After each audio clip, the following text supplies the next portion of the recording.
And hello, late tea time podders around the world. We missed you last week. We do other stuff too. We do other stuff too. We don't just stay around all week waiting for you.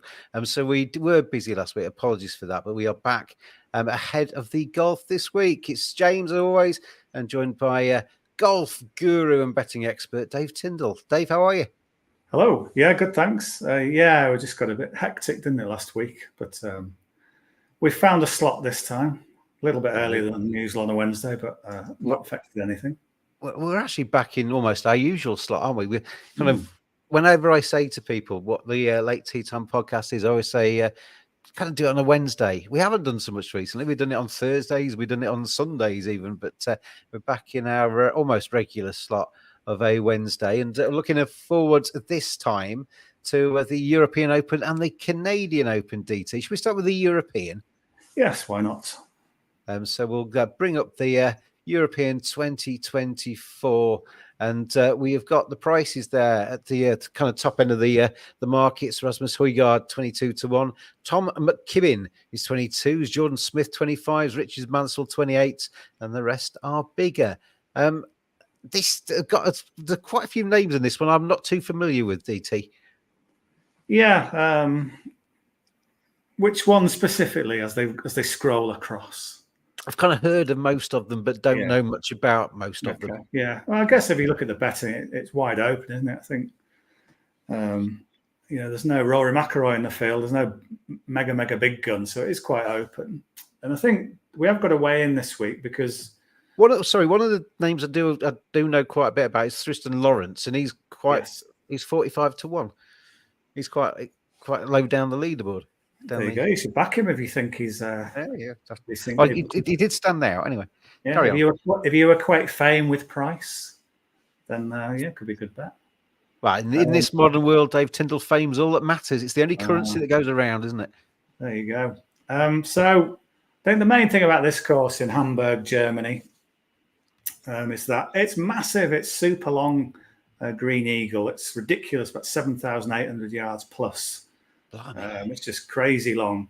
So what don't you want on a crazy long course if you don't hit it that far? Rain, and there's been rain in the build-up. So you got no run either. No. So sort of course I would just dread because I'd be hopeless. So the defending champion Tom McKibben, he was interviewed today. That's Wednesday, and he said, great to be back. The course is looking fantastic. I forgot how hard it is. It's definitely playing a lot longer and a lot softer. So, super long anyway. And then we've got the rain. So he says it's a very long golf course and extremely challenging off the tee. It's important to be accurate and long off the tee. It's not that warm this week, which will make it play a lot longer.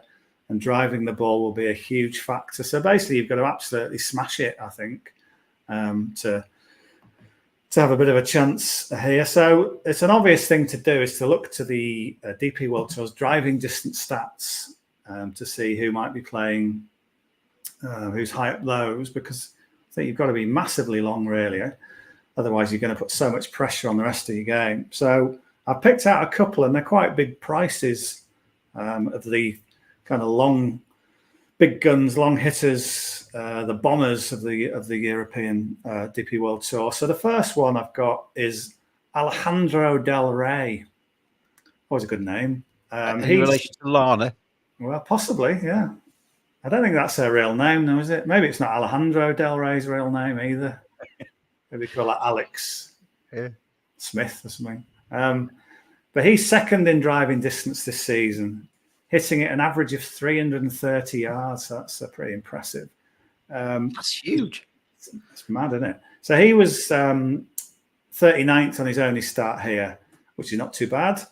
It included a round 369, which normally wouldn't sort of get your kind of eyes opening, but it's a par 73, and it's a massively hard par 73. So anything in the 60s, anything sub 70 is a really good effort, and he managed that on his debut here last time. He's also won a Challenge Tour event in Germany that the Spaniard seems to like coming here. So he's got a decent performance here and a win in his last 3 visits to Germany. And when you look at his current form, looking last 4 starts, he's got a 7th in Singapore, which was a good effort, 24th in Japan as well. So there's quite a few bits there. If you connect them all, his massive hitting, decent start on the course, a decent debut on the course, a nice smattering of current form.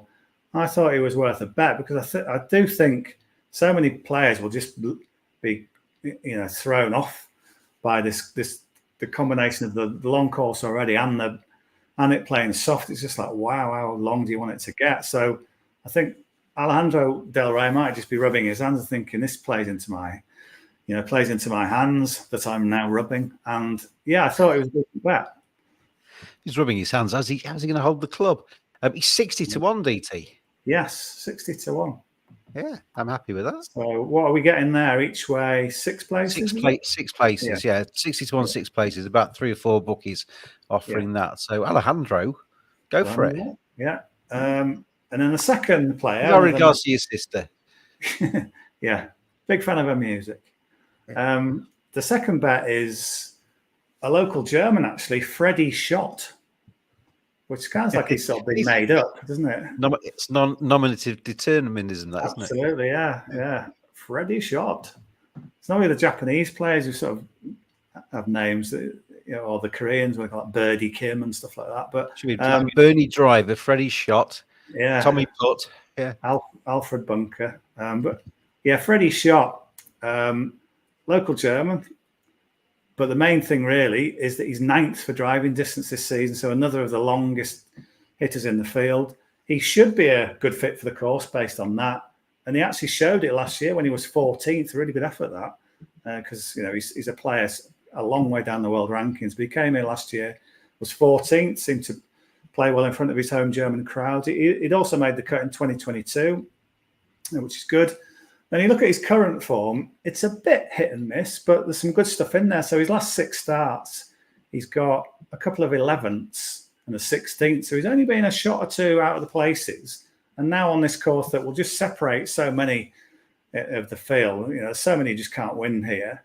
Then I think he's got a nice each way chance. It was his birthday a couple of days ago when he turned 23. So one of these sort of young, powerful hitters. I must admit, when I was looking at the kind of home contingent, Nick Backham is the one who has got a win on the DP World Tour. But his scores on this course are dreadful, absolutely terrible. Well, sort of 78s and above. And that sort of put me off him. But it was nice to see that Freddie Schott had already played well on this course. So, again, put it together. His massive hitting, 9th in driving distance, his record on the course, some good recent form, and I think you can get him at 3 figures. 110-1, 6 places. There you go. Yeah, happy with that. I guess as well, if it's a bit soft, if you can bomb it long, then the greens will be a little bit receptive as well. So you maybe get away with, your shots into the green might be a bit easier. So if you can bomb it down the fairway and then play it into the green on a fairly receptive soft greens, that might be right up Alejandro and Freddie Street, won't it? Yeah, there you go. Alan and Fred, they're our 2 mates this week. Go on, lads. Anyway, so we'll back them for the European Open then, and good luck to both of them. And before we get into the Canadian Open, though, we'll pay a tribute to our sponsors. Sounds like they're dead. No, they're very much alive. And if you want to save money on your water bills, you can switch water with switchwatersupplier.com. All golfers want to stay away from the water. That splash as your round sinks beneath the surface is never a good sound. But golf courses rely on water to keep those fairways and greens lush. For that post-round shower or the clean glass at the 19th hole. Golf courses, indeed most businesses, spend way too much money on their water bills.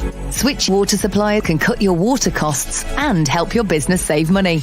Register now at switchwatersupplier.com. They will do all the hard work and get your business the very best price for your water supply and claim money back if you've been overcharged. Switchwatersupplier.com.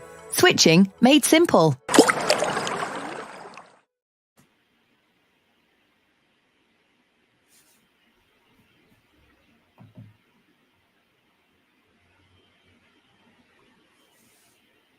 Are you still with me, Dave Tindall? I am, yes. I don't know. You've paused. Can you see me? Yes. I can't actually see my screen at the moment. So hello, welcome back, everybody. I don't know what's happened to my laptop. It's suddenly gone a bit mad. But we're going to look at the Canadian Open. I'll set you free. You can discuss that, DT, and I'll see if I can get my pictures back. You're going to move it on to me. Go and get off the screen. You know, take yourself. I can't actually move anything at the moment. All right. See, there's basically the screen is now a huge you and a tiny little me in the corner. Is it? I don't know how that's happened. Anyway, I'm very sorry about that. But I will try and mime as DT says the words. Right. Your computer sort of playing into your rampant ego by putting you all over the screen. Yeah. That's not bad, is it? Hi, everybody. Okay. Hello, he said, little mouse voice in the corner. I'm going to keep it fairly simple this week. I did look at Rory McIlroy, who's won 2 Canadian Opens, got a great record in this event. Won here at Hamilton when it was last played. But they interviewed him Tuesday, and he kind of gives the impression he's just sort of having a little breather. He loves playing in Canada, but he said he'd been to a wedding in Italy, his mate's wedding. He was there for 4 days. He's hardly touched the club. So I think he's just having a little bit of a reset. And I think he'll turn up here. He'll love the atmosphere. And Rory can be dangerous when he's all happy and relaxed, but maybe he's just not quite enough in the competitive mode. He'll be thinking about the US Open at Pinehurst in a few weeks. So I think he might just be a little bit vulnerable here. So I'm going to put my chips on Tommy Fleetwood, who was so unlucky in this event last year. To be honest, he probably should have won it in regulation time. Then he went into a playoff against the local guy, Nick Taylor. And, you know, the whole of Canada was rooting for Nick Taylor because they hadn't had a home winner. I think it was since 1954, the Canadian Open. So it was kind of Tommy against the world, really. And as it happened, Nick Taylor holed a 72-foot putt to win at the 4th extra hole. Do you remember that one when it was that tournament where Adam Hadwin came on to sort of spray champagne on him? Yeah, and the security guard took him out, thinking he was like an intruder. So it was all sort of crazy, hilarious, what's that all about kind of stuff in Canada last time. And I just wonder, maybe that was kind of the peak moment for Canada, but this time maybe the stars will be aligned for Tommy Fleetwood, as well as it's a different course from the one last year. But Tommy Fleetwood, I don't know, he's looking for his first PGA Tour win. I have a slight feeling it might just come in Canada, where it might just be more in tune with his kind of slightly more laid back kind of outlook. And he does seem to absolutely love this course. We're talking now Wednesday. He's not long had his press conference in Canada, and he's raving about the course. He says, it's unbelievably beautiful golf course. Every hole visually is amazing. I love the golf course. It's a great test. Then he talks about the rain has softened it a little bit. But he says it's created some really good tests. He says because of the green slope back to front, you're going to have to hit a lot of half shots. But if you can sort of picture Tommy Fleetwood, how he plays, he often plays this kind of truncated follow through. So I think he's good at that kind of test. So he loves the course, loves Canada. I just think he's due a win soon. This might be just a chance to sort of nip in while it's basically Rory's making the market. There's a lot of the big guns are kind of going to play Memorial next week, and then there's the US Open. So apart from Rory, it's quite the Shane Lowry, he's got a chance, obviously. Sahith Theegala, you'd have to respect. But there's not that many kind of biggish names here. I just think it might be Tommy's turn to. I mean, he was so gracious in defeat as well last year. If there's a god who says, "Look, it's your time after last year," then Tommy Fleetwood will be the chosen one for me. So yeah, I think if nothing else, he's a good each way bet. You could argue, well, he's a bit short for someone who doesn't win that often, but he has won on the DP World Tour this season. I do think he'll win on the PGA Tour, and I think this could be his week. And what can you see at the minute, DT? I can see both of us. Can you? Oh, that's better then. Equal billing. Yeah. I can literally see about 30% of my screen at the moment. So heaven knows how I'm going to actually finish this podcast, because I don't know if I can end it. it's gone ever so well while you're away, just to let you know. The person that stood in for me has been very good. I've been listening. So there you go. Yeah. So Tommy Fleetwood, then, from memory, he was about 14, 16s or something like that, isn't he? Oh, you can't even say that. Yeah, I think 16-1. I think fairly general each way price. Yeah. So it's the Canada thing. It's redemption from last year. It's Rory maybe not quite being on it, and it's Tommy Fleetwood particularly raving about this course. He's an effusive. He's a guy who does see the positive, but he's particularly kind of strong on how much he likes this layout that's been revamped. Marvellous. So Tommy Fleetwood then for the Canadian Open. He's been playing well recently. I've been enjoying watching him. So good luck to Tommy. I think he's a very popular golfer, isn't he, Tommy Fleetwood? And certainly he's with me. I always like watching him play. His little boy can hit a ball as well. I was watching a little YouTube video of his little lad who's got the same hair. Ahead of the Masters, I think it was. He was playing on the par 3, put it in the water, but he had a nice swing. So, and Dad did particularly well in the Masters, wasn't he? He was tied 3rd. So, Tommy Fleetwood in good form. Right then, so we've got the European Open. Alejandro Del Rey, 60-1, 6 places. Freddie Schott, 110-1, 6 places. And then for the Canadian Open, it's Tommy Fleetwood at 16. So good luck, everybody. Is that everything, DT? Yeah, Alan, Fred and Tom. Alan, Fred and Tom. Going to a bar. Yeah, and what's the punchline? Why the long face? That's for a horse, isn't it? I don't know. Yeah. Anyway, make your own punchlines up. Thank you for watching. I've not actually been watching because I can't see anything on my screen. How I'm going to finish this podcast is beyond me. I'm going to take my camera off and then hopefully maybe just restart the computer. So this stream may continue for a bit until I can reboot my computer. But thank you for watching. For those that have been able to watch it, listen later as well. And the audio podcast.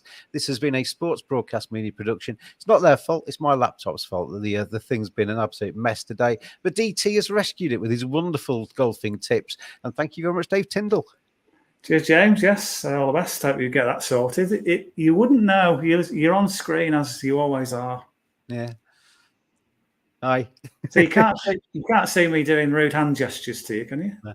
I can't see me. Can't see you. Can't see anything. Can't see the prices. Can't see any of the listeners. Having said that, I can't usually see them either. So that's no different there. Anyway, we will say goodbye. I'm going to press end stream, and we'll see what happens. Cheers, everybody.